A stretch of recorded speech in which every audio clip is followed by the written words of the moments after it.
I'm going to preface this video by saying I'm going to talk about something really controversial, and that's going to be the realm of Ozempic and those fat loss injections. Weight loss drugs are under fresh scrutiny. Ozempic, Mounjaro and Wegovy, miracle weight loss. These serious concerns being raised about their safety.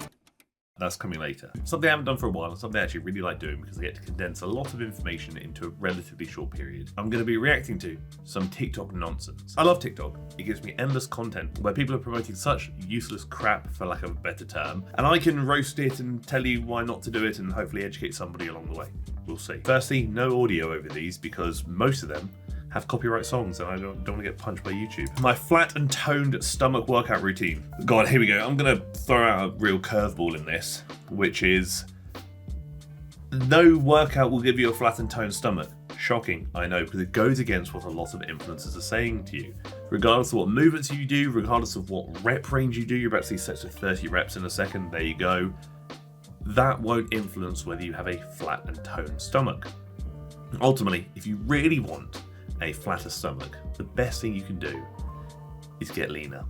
Sadly, it's that simple. Ultimately, yes, training your abs directly can help build that abdominal muscle, like that sheet when we're looking at like the six-pack abs, the rectus abdominis, but it's not going to make it flatter or quote unquote more toned. That is ultimately going to come down to body fat percentage, and to reduce your body fat percentage, you must reduce your body fat, largely by being in a calorie deficit, moving more, eating less. And yes, if you want to train your abs as well during, you can, absolutely. What I'm kind of saying here is that you don't actually need to achieve that kind of result. If you are going to train your abs, which I would obviously recommend, train them like any other muscle group. I've mentioned how I would train muscle groups many times before, but 2 or 3 times a week, maybe 2 to 3 sets, maybe up to 4 sets per session. Train them heavy, train them hard, and progressive overload. Why does your body, or why would your body think about your abs and be like, hang on a second, I'm gonna allow that muscle group to respond differently because it's on my stomach. It is a muscle, it will respond how other muscles respond. Don't stress about doing silly workouts, just do crunch variations. They're pretty bloody good.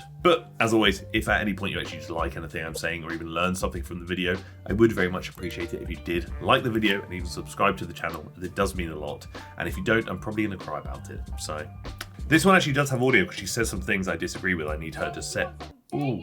I need her to say it so I can disagree. Girl, if you want some banging hammies and glutes, you gotta be doing sumo squats. Pick a weight that's challenging, but one that you can control. Feet are wide and toes are out. Bring those shoulders back. Send your hips back, squat, and get a full stretch. Press through those feet and come up. Do not tilt your pelvis forwards at the top. Instead, keep your hips hinged the entire time. And if you do this right, good luck. I hate it. I hate it, I'm going to be honest with you. Ultimately, you are not going to work your hamstrings when doing a squat. It doesn't work like that. Oftentimes people say, oh, when I squat or when I leg press, I feel sensation in my hamstrings. It's going to be one of 2 things. It's going to be one, potentially your adductor magnus doing its job. Second thing it might be is potentially pelvic stabilization. The hamstrings will contribute to pelvic stabilization.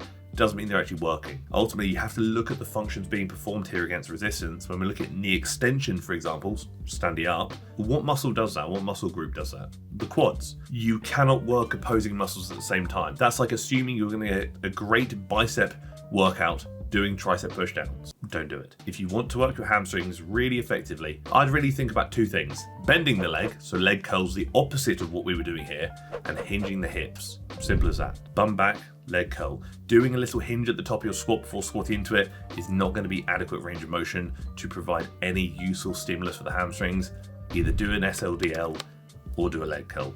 Those are plenty good enough. A squat is not going to train your hamstrings, even though you may feel that it does. Just because you feel something is working doesn't mean it is. Very quickly, as always, link down below in the description and even the comment section too is a link to apply for TFNL coaching, where you can work with me on a one-to-one basis to help you achieve your goals online, wherever you may be in the world, and also whatever your goals may be. Click the link, I'll send you an email, we'll hop on a Zoom call for free and talk about some things, and then you can decide if it's for you. Let's just have a waffle.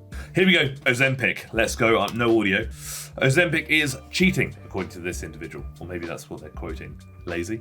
Again, based on what this individual is saying. Maybe it's dangerous with multiple S's, but there's a cuter word for it. I know, I'm waiting for it. Fat phobic. Is this saying that Ozempic is fat phobic?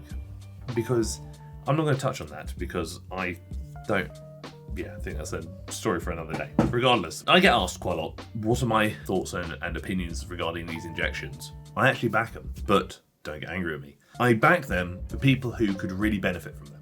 If you are heavily overweight to the point where your health is at genuine risk and it is basically a lose weight pretty bloody quickly, or potentially this could be it, why wouldn't I rather you do something that gives you the chance at a longer, potentially healthier lifestyle?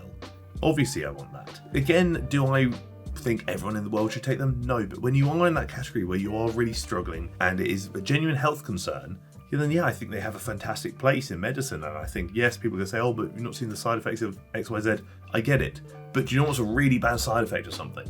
Not being here anymore. That's pretty bad. But again, I don't think Ozempic is the best one in my opinion. I'm not ever encouraging people to take these things. Absolutely not. I think there are better alternatives out there, but I'm not going to discuss those because I don't think it's really suitable right now. There is also a groupie of individuals to consider here, which maybe aren't at that kind of heavily overweight category, but are instead battling really strongly against food noise or have a really aggressive appetite, where the point is they must eat 1,200 calories to lose weight, but they just have such a strong appetite. In those cases, again, I kind of get it. Sometimes people really underestimate how detrimental and how hard it is to stay in a deficit when your hunger signaling is so aggressively strong. If that is the case and somebody might be dealing with that, maybe it's a consideration, provided they've already ticked the other boxes of they've tried remaining consistent with their macros, whatever it may be, workout routine, all that good stuff. And again, there are a few other cases in which I think it would be applicable or useful, but those are the two that initially jump to mind. Those who are really struggling with hunger signaling, which many people unfortunately do, and those who are at risk from a health perspective, will say. Do not consider embarking on this journey, in my opinion, if you have not or are not willing to change your lifestyle in the process. Oftentimes people go on Ozempic or whatever it may be, appetite's battered, because that's largely what it does, it just batters your appetite. They eat a lot less, therefore putting themselves in a deficit much easier, and then it's great, they lose loads of weight. They come off Ozempic, the food noise is back, and suddenly, because they haven't changed their lifestyle, they haven't developed healthier eating habits, haven't started working out, whatever it may be, they gain loads of weight again, and they're back to square one. That, in my opinion, yo-yoing that aggressively potentially, could be pretty bloody detrimental to your health, and also pretty bloody detrimental to your mental health too. And people really neglect to consider this. When we think about health and when we talk about health, especially when looking at like fat loss and whatnot, people always jump to physical health, but you really need to consider the mental health aspect too, because this is so important and, like I said, so heavily overlooked. How do you feel in yourself? How do you feel yo-yoing? How do you think you might feel if you got to where you want to be? These are all things you need to consider. How's your relationship with food? Because again, if there's a problem there, you need to address it. It needs to be tackled and worked on, because when that noise comes back, a lot of other things are going to come back too, and that's not what you want. With Ozempic and with that kind of realm of things, I have many more thoughts and would like to elaborate further, but it probably needs its own video. Regardless, based on what I've said, I'd love to hear your comments regarding your beliefs and opinions surrounding these injections in the comment section below. The one thing I did on the standing calf raise on certain days and on the seated calf raise, at the end of my workout, I would put slowly and progressively as many plates as possible. And my goal was to just hold the weight, not up high, not real low, but in the middle. I want to talk about this quickly. Many of you may have partners at home. Many of you may have a boyfriend at home, a brother at home, a friend at home, who is complaining about how small their calves look in shorts. It's not because they're not putting loads of weight on the calf raise progressively. It's because they're not training their calves properly. A lot of research came out a while ago where they basically implied that the calves, specifically the gastroc, which is a muscle of the calves, that is heavily utilized in a straighter leg position, like a leg press calf raise, for example, which is also the big meaty one you see when you tense your calves. The soleus is the one that kind of sits underneath, so we don't stress too much about that, which is often utilized in seated calf raise positions. But the gastroc, for example, responds really well to stretch-mediated hypertrophy, which kind of toy with the idea of putting a lot of emphasis on said stretch position. So if you are going to train your calves, I would prioritize straighter leg variations, standing calf raise, leg press calf raise, whatever it may be, and really holding that stretch position at the bottom of each rep for like 3 to 5 seconds. Obviously go heavy, train it like every other muscle, but milk that stretch. If you care about calves or know somebody cares about calves, stretch, do the reps accordingly, but 3 to 5 seconds in the bottom of the stretch. It'll hurt, it'll suck, you'll hate me, but in a year's time, you'll thank me, especially if you train them like 3 times a week. throw that out there. The secret to perfectly rounded glutes, I'm going to give you a really quick secret in a minute. B-stance hip thrust 4x8 each leg. Glute bars RDL, I mean, great movements. 3x10 lower volume. Sumo squat, 3x10. I'm not loving that movement. Rear fan, yeah, that's a good movement as well. That's a very good movement. So, glute hyperextensions, maybe bend the leg a bit more, but it is a great movement nonetheless. Firstly, way too much volume. The secret to well-rounded glutes is largely going to be genetic. Genetics will ultimately dictate your shape to an extent, how your muscles kind of look, how they are shaped. And again, this is very much based on how you were born, the genetic hand you were dealt. That's life. We can obviously add to that and take it away, build muscle, gain fat, lose fat, but the shape itself is largely kind of there. You can just enhance it. And with that in mind, oftentimes you'll see individuals who do promote like the secret to XYZ workout, when in reality there really is no secret. Like I said, the genetics are going to largely determine the shape.